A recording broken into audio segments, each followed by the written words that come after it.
but want to know is more about you and your friends. I still remember like it was yesterday. I woke up to my mother's call that morning. It may have not been present in her voice, but she was a very kind, gentle person who took care of Father and I. Father, who was well known within our world, was teaching me his trade in hopes to have me carry on the family name. With little patience in my sluggish routine, Father stared at me, waiting for us to embark on our next mission. Now, Father told me that today would be a test of my skills.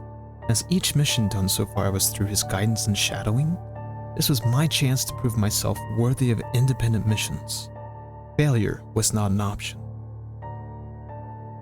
What I had not expected was the stake of Father's mission, to eliminate a high-ranking family.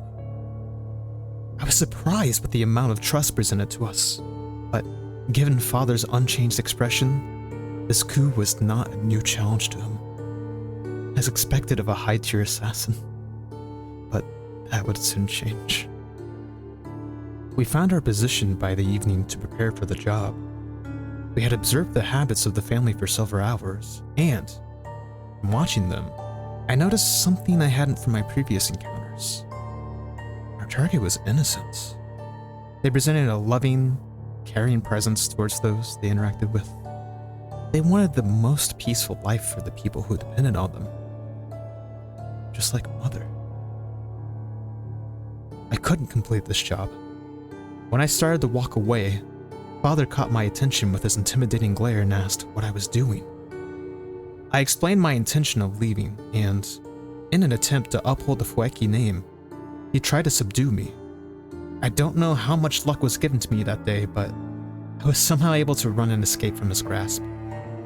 I shouldn't have been able to make it as far as I did. Confident I was far enough away, I started to slow down and reflect on my previous victims. Were they just like me? Did they have families? Like my family? I came to a realization. This path wasn't right. I couldn't do this anymore. I found myself dark in the night in the bamboo forest. The stalks resembled my blowpipe, hollow and tall. I took one small stalk off and, embracing the feel of a familiar weapon, flew into it. This time, however, it produced a lovely tone. This was it! No longer would I be held down to the chains of Kage, the person who would destroy lives. I would become a person who would bring joy to the people around me. I would become Pan-san, the bar. It's felt like years now living in this new world. I've not looked back since then, and honestly, I have no regrets.